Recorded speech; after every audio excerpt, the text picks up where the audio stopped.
یا قادرو کم انسان چې د دې وظیفه شروع وکړي دشمنان به همیشه دپاره ذلیل خوار او رسوا وي، هیڅ نقصان به تا ته نه رسوي.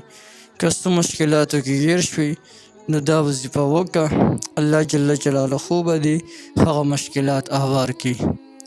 بسم الله الرحمن الرحیم. السلام علیکم ورحمة الله وبرکاته. زما وروڼو خویندو، نن سبا کله چې انسان په دنیا کې ترقي کوي نو د هغه هر قسم دشمنان پیدا کیږي. د دشمنانو د شر او حسد نه موږ ډېر زیات تنګ راغلي یو.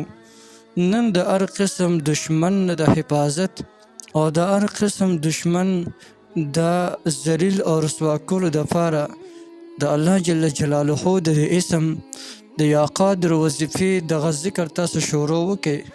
ستاسو چې هر قسم دشمن وي هغه به همیشه دپاره ذلیل خوار او رسوا وي. که تاسو ته څه نقصان رسول غواړي هغه نقصان به په هغه باندې الټه کیږي، یعنی تاسو ته به هېڅ نقصان هغه نشي در رسولی. یا قادرو داسې جلیل القدر وظیفه ده چې د دې وظیفه څوک کوي نو دشمنان به مغلوب وي او دی به په هغې باندې غالب وي، دشمنانو د شر نه به هم محفوظ وي.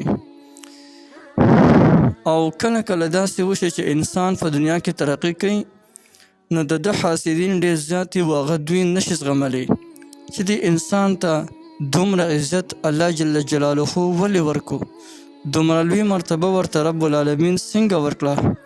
بیا د دې انسان حاسدان ډېر زیات شي.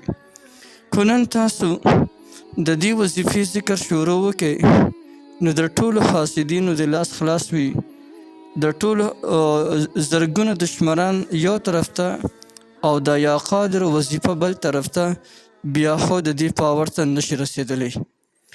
راځي د دشمن د ذلیل او رسوا کولو دپاره او د دشمن د شر نه د حفاظت دپاره د دې وظیفې کولو طریقه درته ښیم. که څوک د دشمنانو نه ډېر سخت تنګ راغلی هغو ته پکار دي چې روزانه یو خاص وخت کې په هغې کې 2 رکعته نفل وکړي، ښه په خشوع خضوع سره، یعنی ښه په عاجزۍ، یعنی ښه په سکون سره دې وکړي په قلار. او د 2 رکعتو نفلو نه پس دې ښه په توجه سره 100 ځله دا وظیفه وکړي: اللهم یا قادر یا قادر یا قادر یا قادر، په داسې انداز کې 100 ځله چې دا وظیفه یو انسان روزانه کوي د ده تمام دشمنان به خوار او ذلیل او رسوا وي، دشمن به ده ته هېڅ نقصان نشي رسولی. البته که یو دشمن وي او هغه ده ته په کږه سترګه باندې ګوري، یعنی ده ته څه نقصان رسول غواړي، هغه به خپله په مصیبتونو بلاګانو آفتونو کې اخته شي او ته به ترنه محفوظ یې، ته به ترنه بلکل بچ یې.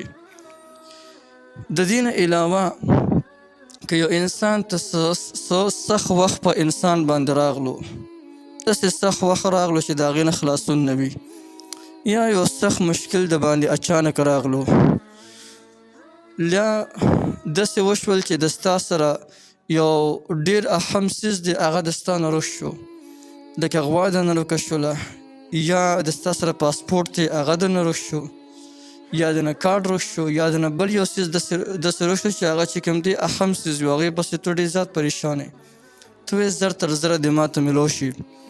د هغه څیز د میلاوېدو دپاره چې فوراً یو کس یا قادر وظیفه 140 پیرې وکړي، خو ښه په عاجزۍ، په سکون او په اطمینان سره.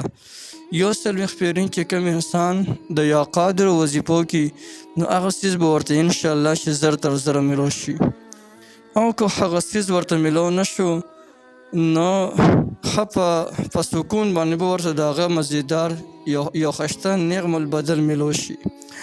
یو ډېر زبردسته وظیفه ده، د الله جل جلاله مبارک نوم دی، نو بلکل یې تاسو کولی شئ. تاسو ټولو ته د دې مکمل اجازت دی، هر څوک د دې نه مکمل پیدا غشتلی شي.